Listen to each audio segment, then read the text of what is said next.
መንፈሳዊ አንግል ስኬትን እንዴት ትመለከተዋለህ? ስኬት ምን ማለት ነው? የስኬት ትልቁ ቁልፍ እግዚአብሔርን ማግኘት ነው። ትልቁ ሰክሰስ ወይ ምሽ ጥያቄ ላቅርብልህ፣ ትልቁ ስኬት ላንተ ምንድነው? ግብህ ምንድነው?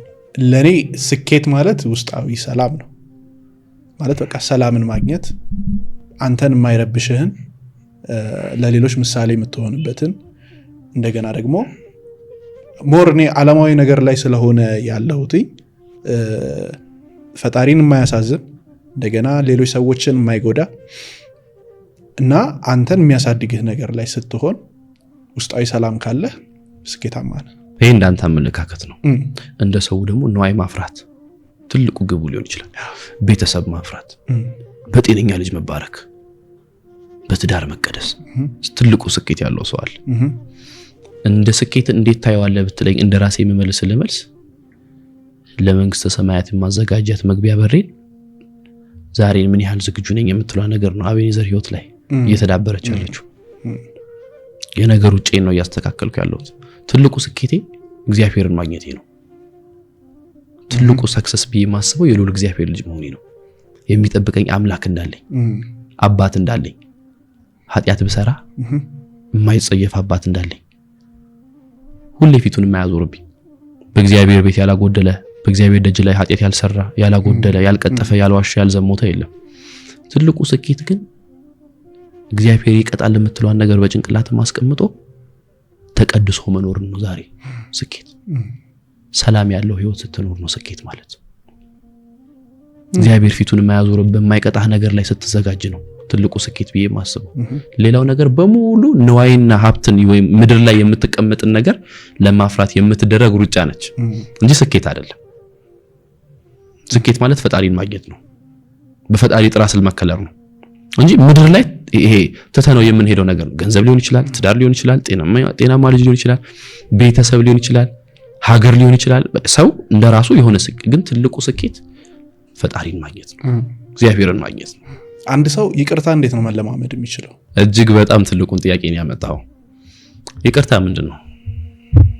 4 ቃል ያቀፈ ቃላት ነው ወይስ እኔ ለእግዚአብሔር ማቀርበውን መስዋዕት የሰጥራውትን ኃጢያት የበደልኩትን በደል እግዚአብሔር እንዳይቀየምብኝ እንዳይቆጥርብኝ እንደምፈራው ያክል ከእግዚአብሔር ለመቅረብ የበደለን በጸሎታችን መሃል ከመናካ እኛም የበደሉን ይቅር እንደምንል አቤቱ ወደ ፈተና አታግባን ብለን እንደምንጸልየው የበደለንን ይቅርታ ለማድረግ የይቅርታ ልብ ለማግኘት ምንድነው የሰው ልጅ ማድረግ ያለበት? ይቅርታ 4 ቃል ያቀፈ ቃል አይደለም። የሆነ ቃል እንግዲህ አምልጦኝ እኮ ሶሪ ልልህ እችላለሁ፣ ልታልፈው ትችላለህ። በንግግር ላስቀየም እችላለሁ፣ የማይሰሩ ስራዎች ላደርግብ እችላለሁ። ግን በወንድምህ ላይ ፊት አለማዞር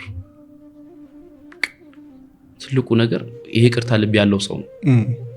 አሸናፊ ሰው ማለት በእግዚአብሔር ደጅም ክፍት በር ትልቅ ቦታ ያለው ሰው ማለት ይቅርታ የሚያደርግ ሰው ነው። ይቅርታ ልብ አለ። በነገሮች ነው ልንለካው የምንችለው አይደለ?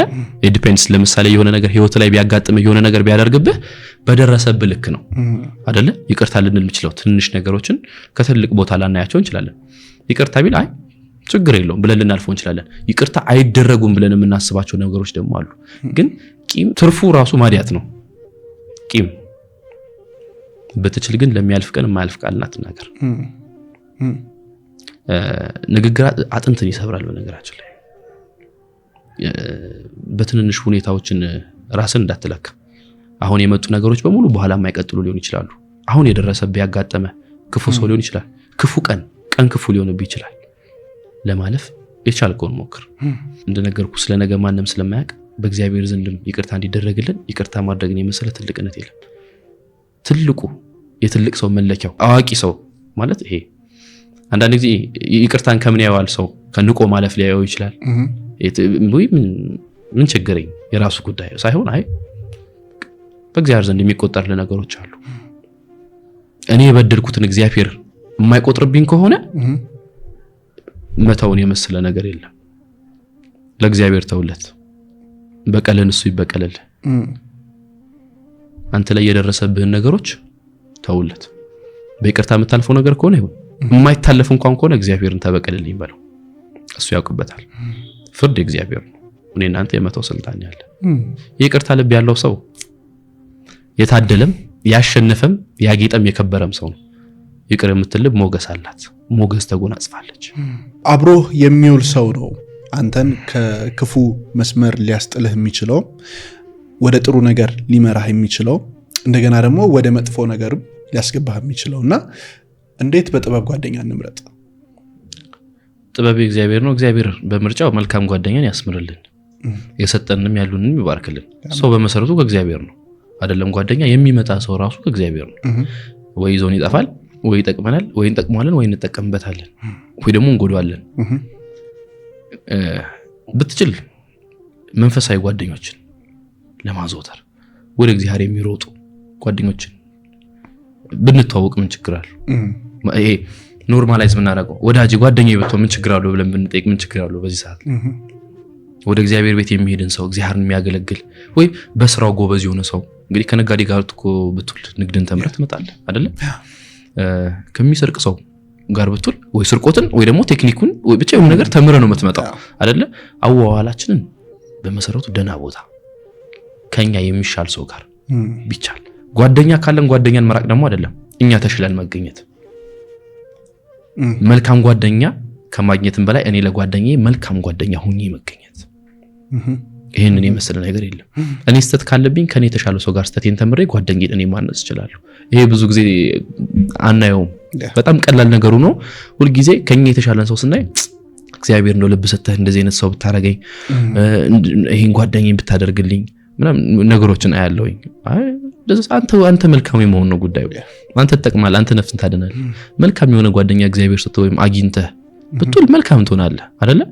ግን አንተ መልካም ሆነ ደግሞ ጓደኛህን ብትቀይር ብትለውጥ ከእግዚአብሔርም ትልቅ በረከት ስለምታገኝ፣ አንድም መልካም ጓደኛ የሚገኘው በጸሎት ነው። መልካም ወዳጅ በትዳር ደረጃ ሊሆን ይችላል፣ ጓደኛ በእጮኝነት ሊሆን ይችላል። በህይወት የሚመጣን ሰው ጓደኛ ብላ አይደለም ሰው እግዚአብሔር ጋር ሲጠይቅ በህይወት የምታመጣልኝ ሰው ባርክልኝ፣ መቀደሻ መንገድ ያድርግልኝ ብሎ እግዚአብሔርን ሁሉ ጊዜ በጸሎት በልመና ነው ማግኘት የሚቻለው። ከዛም ካልሆነ ግን አሁን ለምሳሌ ያለውበት ኢንቫይሮንመንት ወይም አሁን አብሬያቸው ሙላቸው ሰዎች አይደለም ሊጠቅሙኝ እኔ ራሱ በዙሪያ ያሉትን ሰዎች መጥቀም ካልቻልኩኝ ችግር አለ አይደለ? ነግረህ ደግሞ መለወጥ ማትችለው ሰው አለ። አንዳንድ ጊዜ አንተ ሊገባ ይችላል፣ ልታቅ ይችላል። ጓደኛህን ለመለወጥ እንደሞኝ አሁን እኮ በአሁን ሰዓት ላይ እናስቀድስ ማለት እኮ ሞኝነት ሆኗል። አሁን ሰዓት ላይ ጉባኤ እንሂድ እኮ ማለት እኮ ነጠላ ለብሰን ቤተክርስቲያን ማታ እንሂድ እኮ ማለት ያማል እንዴ? መቼ ጀመርከው እንት ሊልህ ይችላል። ገብቷል? መቼ እንደሚገልጥ አንተ እኮ ዛሬ በቃ ኃጢአት እንደሰራ ግጥም አድርገህ አውቀህ ልታውቅ ልትስተካከል ትችላለህ። ነገ ቤተክርስቲያን እስኪ ጉባኤ አለ ወይ የሆነ ቦታ እንሂድና እንማር ወይ የሆነ ነገር እናድርግ፣ መልካም ነገር እናድርግ፣ መቼ ጀመርከው ሊል ይችላል። በቻልኩ አቅም ጓደኛን አንተ ለማነጽ ሞክር። ካልሆነ ግን ጊዜው ሳይረፍድ በኋላም ቁጥር አይደለ ብዙ ነገር እየተማርን የመጣ ነው። መልካም ጓደኛ በማፍራት ካልሆነ ለራስ ጓደኛ በመሆን ለራስ ጓደኛ ሆነ እግዚአብሔርን ትልቅ ጓደኛ ካደረከው ወዳጅ ካደረከው ራሱ በልክ ይሰፋልሃል፣ ያመጣልሃል። ጓደኛ ሊሆን ይችላል፣ የትዳር አጋር ሊሆን ይችላል፣ በብዙ አይነት መንገድ ሊመጣል ይችላል።